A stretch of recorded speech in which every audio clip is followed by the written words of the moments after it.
Pope Francis has finally spoken out about the Zika virus and what women can and can't do should they get pregnant or wish to avoid getting pregnant because of the Zika virus. Now, as you know, if you are a woman who is pregnant and have contracted the Zika virus either through sexual contact or through a mosquito biting you, your baby could be born with a condition known as microcephaly, which is an underdeveloped head and brain. Usually, babies that are born with this condition do not live very long.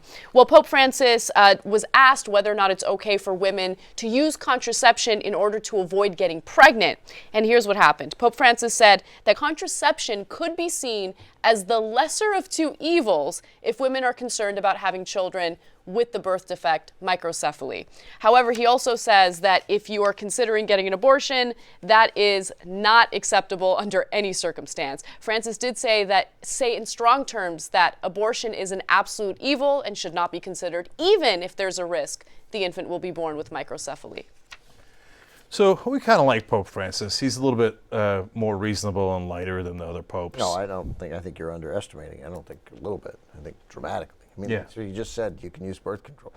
Yeah. Sort of. Now, but again, to be perfectly accurate, he never used the word contraception or birth control. He just said, if you don't get pregnant, it's not an absolute evil. Yeah, okay. And that's him sanctioning it. Yeah. Right. So, that's 1,000 times better than what we used to have. Ben's right about that.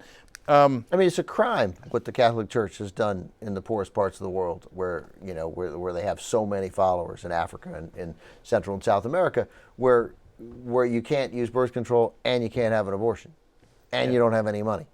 Mm-hmm. And they could change it like that by just saying yes to birth control. That's it. Well, that's where I was going, Ben, because although he's already 1,000 times better than the other popes and the clergy that we've grown up with in our lives, and he's blown up all the Republican heads in this country, he suggested that the way that he didn't say Donald Trump, but someone like Donald Trump would treat the Mexicans would be unchristian.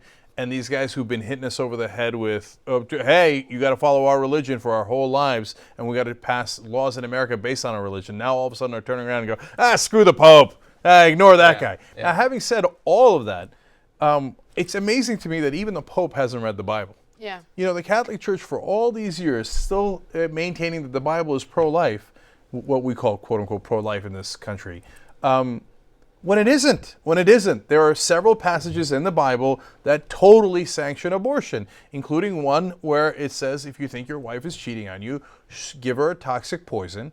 If she miscarries, she had cheated on you, and it's a good thing you killed that baby, okay? Or fetus, right?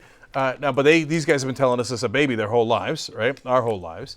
And if she doesn't miscarry, well, congratulations, she didn't cheat on you and it's all good. Well, that's God sanctioning abortion. It's in the Bible. And there is no part that says you should not have an abortion. None. All they do is they take a verse that says, isn't life great? See, pro-life. No, it didn't mention abortion, it didn't mention a pregnancy, it didn't mention a term, it didn't mention anything like that, right? So it's super weird that we have all agreed upon this fiction. Yeah. Just because some pope hundreds of years ago or whenever said, yeah, I don't like abortion, right. Even though the Bible says the opposite. I talked to God and he told me that the Bible is against abortion. It's just not true. It's factually not true. And now when this Pope says, I talked to God and he doesn't like Donald Trump, they're like, get out of here, boo, Pope, what would you know? Look, I know that the Pope is kind of forced to believe and to keep pushing this notion that abortion is wrong under any and all circumstances. But just think about what he said there about the abortion, right? So even if you believe that there's a big reason that your baby's going to be born with microcephaly, and you're going to have to go through the trauma of losing a child, and that baby is going to not live a very long life. Doesn't matter. We're still going to force you to have that baby. Mm-hmm. Think about how that's terrible. Having largely grown up completely secular and largely not religious, it's mystifying to me that I would care what you think I should do with my life. Right. Like this whole idea of that we're going to force you to have the baby. No, you're not. You're going to piss off because I don't care what you think or what you think your God or Odin or Zeus told you. I'm not interested. But these guys think, well, if it's my religion, of course I should make you live your life based on my religion, which again is the fact that we're even having that conversation is insane in this day and age in America. And of course, regardless of whether you personally agree with the Pope or insert whichever religious leader, because obviously a lot of even Christians don't follow the Pope, let alone other religions, it doesn't matter because a lot of the governments do follow it, and that's why their laws are the way they are, including in places like Ireland and South America now. Following a religion as part of your law, that sounds like Sharia law. No, Different language, though. Yeah. And obviously that's why it's so incredibly consequential what he says or how what he says is interpreted, because he's being intentionally vague. I mean, this is a situation where the CDC doesn't even know for sure yet if it can be transmitted sexually. There were the reports of the possibility that it was an actual mosquito anti-larval agent that might be causing it. And I did more research today that seems to indicate that that's not the case, but they don't know for sure. And supposedly the CDC is about to, within a few weeks, finally demonstrate a causal link, if there is one, between not the sexual part, but that Zika and microcephaly are actually linked, because despite the fact that we're talking about it a lot, they don't even know for sure that that's there. And so he needs to, considering that both of those things could be true, it could be transmitted sexually and it could cause microcephaly, he needs to be aware that this could affect millions of lives through Central and South America right now, Africa, where Zika outbreaks have happened before, and very soon in America, because the mosquito migration patterns are changing. And so he needs to be incredibly careful, and I think that maybe that's why he's treading so carefully in the beginning. Maybe this is a prelude to more open acceptance of birth control in the near future. I love that you laid out all those facts and things that we should consider. Then meanwhile, some people go, yeah, but what did the bush say to Moses on top of the mountain? I don't know. Okay. Give him a break. What's interesting is I'm not a religious expert. I don't know a lot about Catholicism. None of us do.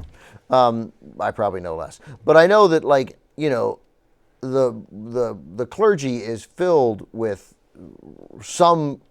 renegade priests. You know, I mean, they're part of the order, but you know, all over the world, they're and I don't know how many there are. I don't know what kind of signal this sends to them. There are plenty of priests who clearly counsel women, and they're like, yeah, I can't have another kid, and they're probably like, you know, we know, they're like, yeah, I got it, so use birth control. Like, but you didn't hear from me, you know, right? But you're not. The Catholic priest turned Jewish. You didn't hear from me, right? Yeah. So my hunch is that this is probably pretty powerful as a message sent to those priests who are legitimately, and of which there are thousands and thousands, legitimately involved in their communities, where they are important parts of the community, where they're not, you know, where they're really tending to their flock, and they're not punishing them, and they're not yelling at people.